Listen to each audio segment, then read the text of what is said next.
This is Josephine from the Pointe Shop. I'm going from California all the way to Chicago, and I'm stopping by Salt Lake City. So of course I'm stopping by Ballet West, and I'm with Peter Merz, who is the Academy Director here. Tell us where you started, where you went to. I grew up in Dayton, Ohio, and I actually started ballet when I was 3 at this little, tap jazz ballet school. But that was back in the olden times when we only had cartoons on Saturday mornings, and that was when my ballet class was too. So I quit for a couple years because I discovered the joy of cartoons. Then when I was 8, I started with, at the time it was called the Schwartz School of the Dance, Josephine and Hermine Schwartz, wow. Which was the precursor for the Dayton Ballet School. And then I was with the Dayton Ballet from 8 until I graduated high school at 18. Then I went to the University of Cincinnati on a dance scholarship, but after a year I got a job with Louisville Ballet, and I danced there for a couple of years, and then I actually met my wife. We auditioned for Cincinnati Ballet at the same audition. I didn't meet her that day, but... You're too focused. Yeah, exactly. But we danced with Cincinnati Ballet for several years. After that, I went back to the University of Cincinnati and got a degree in theater design and production. Then I was the artistic administrator for the USA International Ballet Competition in Jackson, Mississippi for the 2002 competition. After that, I was at Point Park University for 11 years. I was a tenured professor there. But I really wanted to get back to a school connected with a major company. Everybody in the room, everybody in the building has the chance to see the main company dancers and to be inspired by them all the time. So that's what really drew me back to a place like Ballet West. What's your favorite age group to teach? I did teach at Pittsburgh Youth Ballet. My wife and I both taught there. So we taught all ages. I've pretty much always tried to teach as many different ages as possible because I feel as a teacher, just as a student, we try and challenge our students. So as teachers, it's good to always challenge ourselves. And each age, each stage of development has its own purpose. So I like teaching beginning point. When you're teaching the 12 and 13-year-olds, when they're just getting on point, for example, or just starting to learn how to partner, another thing I really like to do, the teacher has a lot of responsibility, I feel, to give the information correctly and slowly and repetitively. I noticed a little bit of that too while I was watching you in class, even though it was a very short time. I thought it was very playful, and I thought it was really fun. Like for me, especially because I'm not doing anything, but for me to watch, it was really fun for me to see, and I can tell that everybody in there wanted to please you. The people that I got to work with that really inspired me as teachers and coaches are people who were very demanding and very encouraging and kept that sense of joy and fun. I sometimes joke, when I grew up, I wanted to be Freddie Franklin. He was this amazing man who danced with every ballerina of the 20th century, and danced for Ballet Russe and the ABT, and he was the hardest working person in the studio whenever you were with him, and he was always kind. And so he got so much work out of you, and you just being in the room with him was so much inspiration.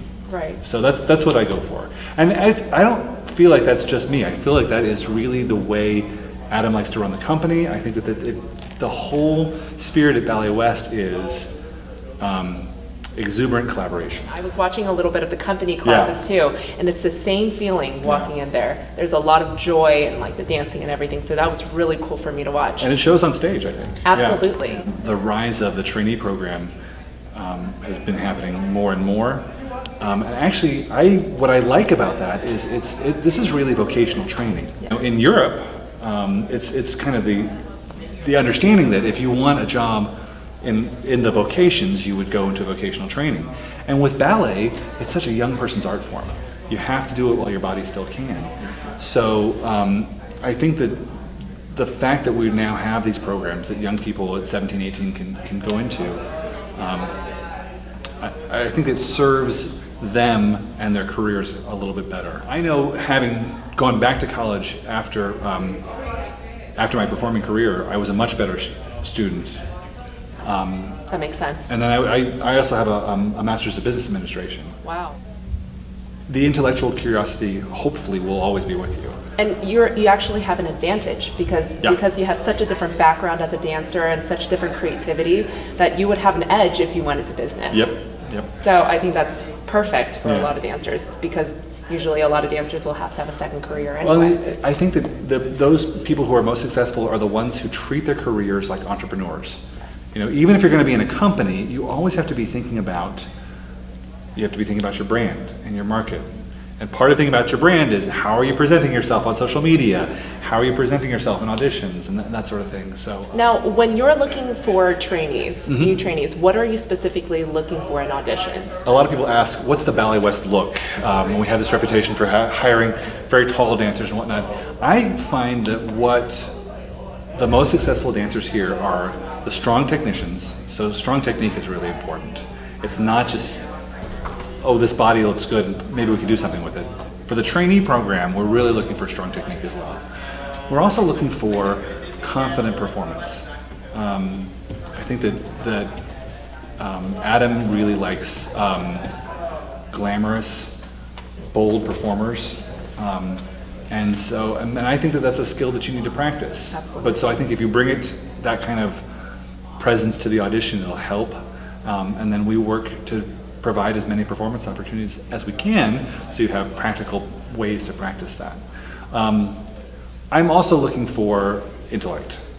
I tend to give tricky combinations, and I'll do it in an audition too, because I want to see how quickly you pick up choreography. I want to see that this is a dancer who dances as much with their mind as with their body.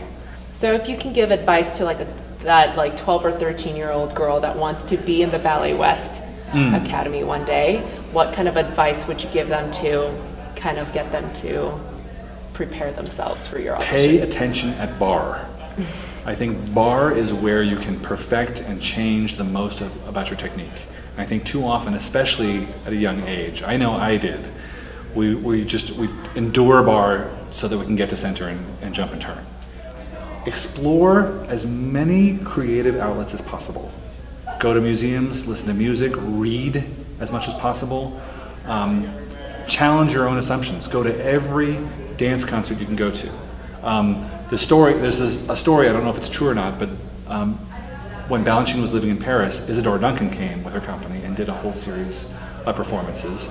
And he went to all of them, and somebody asked him, did you like them? He said, no, it was terrible. But I could tell it was important, so I went every night. Wow. It's probably, I don't know if that's true or not, but that idea of it's important to get yourself out there and challenge your assumptions about what you like. You never know what you're going to find that's going to inspire you again.